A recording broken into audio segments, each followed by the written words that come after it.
So, over the past few days, we have made a number of videos about Chase Reid.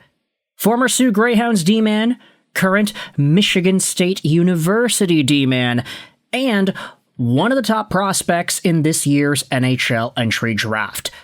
His consolidated ranking at the moment is 3rd overall, but questions as to whether or not he could go as high as number 2 have persisted because of the team that's drafting number 2.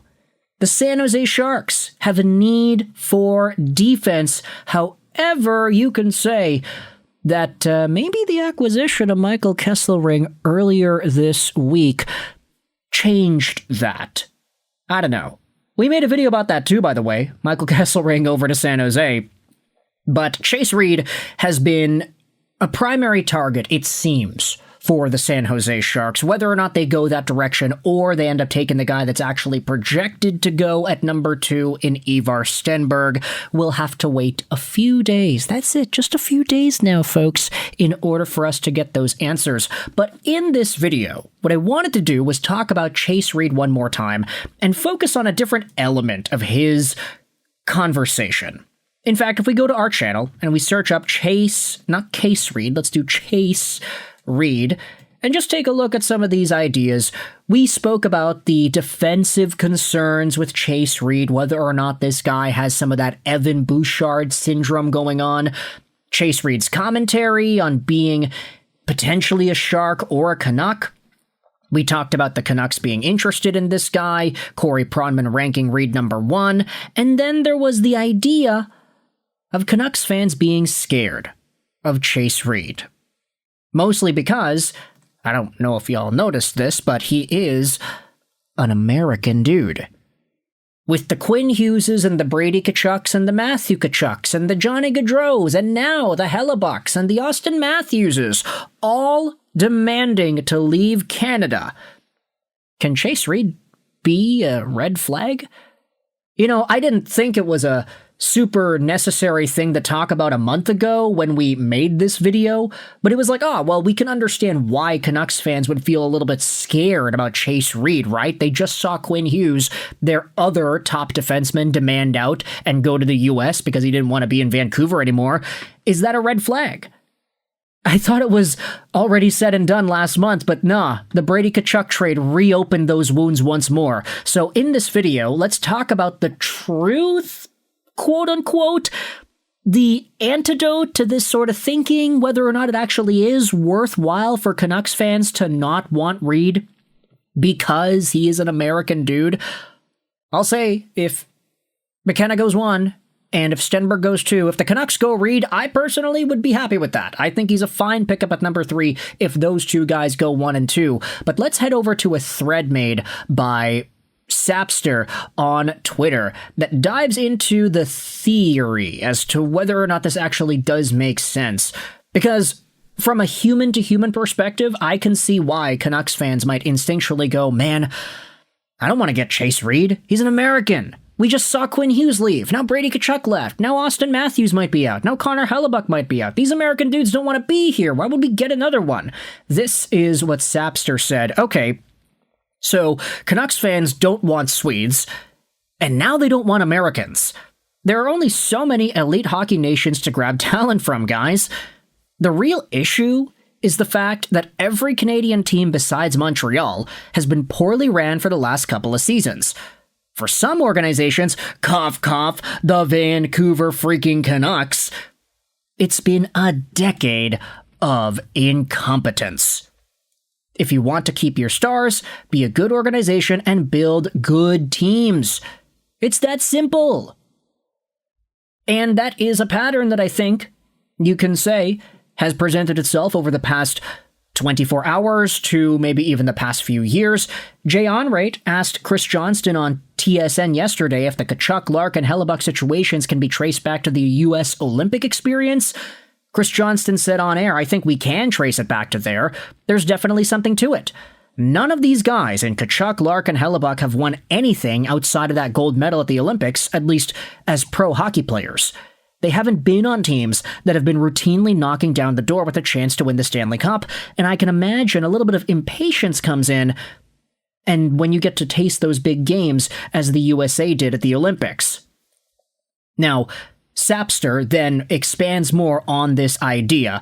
By the way, Canucks fans not wanting Ivar Stenberg because, he's a soft Swedish guy. Like, that was a conversation earlier in the year as well, and I don't think it was really coming from an honest place. It was all just stereotypes and people projecting their own ideas of what players generally are onto these players. Like, if you're comparing Stenberg and McKenna's a good old Canadian kid, right? He knocked out that guy outside the bar. He's a rough and tough kid. Yeah, maybe that did happen, but the thing is, I'd say Stenberg plays a much more physically mature and hard to play against style of game. McKenna is a lot more of that Nikita Kucherov, Patty Kane type. He's not really going to go out there and rough things up, and when you give him the puck, that's when he does amazing things with it. He'll blow your socks off and he'll do some really fancy work. But Ivar Stenberg is just the better overall hockey player, I would say. And they project in those similar ways as well. So anybody saying, I don't want to get Stenberg, look at what Pettersson does nowadays, these soft Swedes, like, no, that's completely misguided in my opinion. Now it's Americans. One of these replies says, Matthew Tkachuk left a good Flames team. These Americans want to play in America. It's that simple. No problem drafting Swedes, Finns, and Russians, whatever. But I think Canadian teams are best to avoid the Americans at the moment. At least until public education improves in the USA. Sapster then replies, Tkachuk left once Gaudreau did. Gaudreau was the primary offensive play driver on that team, and it was the combination of Gaudreau and Tkachuk that allowed Lindholm to have a 40-goal, 82-point season. Had Tkachuk stayed in Calgary, Lindholm would have regressed, and they would have no Gaudreau, and as a result, the Flames would have fallen down in the standings. Yeah, that makes a lot of sense. I agree with that. There's another reply from PD for Heart that says also, these guys that are leaving, they're all in some close friend group. LOL. Not drafting because of fear is incompetence. Scared money don't make money. From a fan perspective, I understand the uncertainty there. I don't even think the organization should even take something like this into consideration. There is always going to be risks with building a good team, but those risks are always there regarding the player's on-ice potential. Also, a big thing that people are missing, the current exodus of Americans going back to the States comes from the Olympic team and the NTDP. Chase Reid not only left the USHL to go to the OHL, but USA Hockey clearly held that against him, leaving him off of their World Junior roster. He's been treated like crap by USA Hockey over the last year. It's not the same situation at all. And this is a really interesting element to it as well. When you think about it, everybody knows that Quinn Hughes and the Tkachuks, they're good friends. You know, everybody talks about how Brady and Quinn were rooming together in the NTDP days, and how when they were in college, they still kept in touch, and this big group of NTDP guys, you know, you got Trevor Zegras in there, Cole Caulfield, Jack Hughes, and then you think about the earlier generations, Matthew Tkachuk, Austin Matthews, Johnny Gaudreau even. Was Johnny Gaudreau NTDP? Actually, I'm not too sure about that. Let's review. But regardless, a lot of these guys were in the same sort of group. No, Gaudreau was not NTDP. Never mind. He was part of the World Junior team, though, so I guess you could say that. But when you think about all of these guys asking out, they are sort of coming from the same cloth. That doesn't mean that Chase Reid is guaranteed to being a part of that same mindset. Oh, if he's in Vancouver for a while, he'll play till he's 25, and then he'll ask out because the Canucks haven't won a cup yet. Is that guaranteed? I'm not sure. I think it serves as a bigger yellow flag that it essentially forces Canadian teams to look at their situations as objectively as possible and try to build their teams the best they can. Some of these Canadian teams have been run really, really poorly, and as a result, you've got impatience amongst these American dudes. In Montreal, doesn't seem like Lane Hudson and Cole Caulfield want to leave. Why not? Because that team's ran well, and you can actually see a good future with them. If Chase Reid or any other American dude comes to Vancouver, you just gotta hope that they see the vision too. Because Quinn Hughes, seemed like he didn't. Matthew Tkachuk and Brady Tkachuk, doesn't seem like they did either. With that said, let me know your thoughts in the comment section below. Do you think Canucks fans have the right to be scared of Chase Reid now because of this Brady Tkachuk trade? And do you think there is validity to that? Thoughts in the comment section below. I hope you enjoyed this video.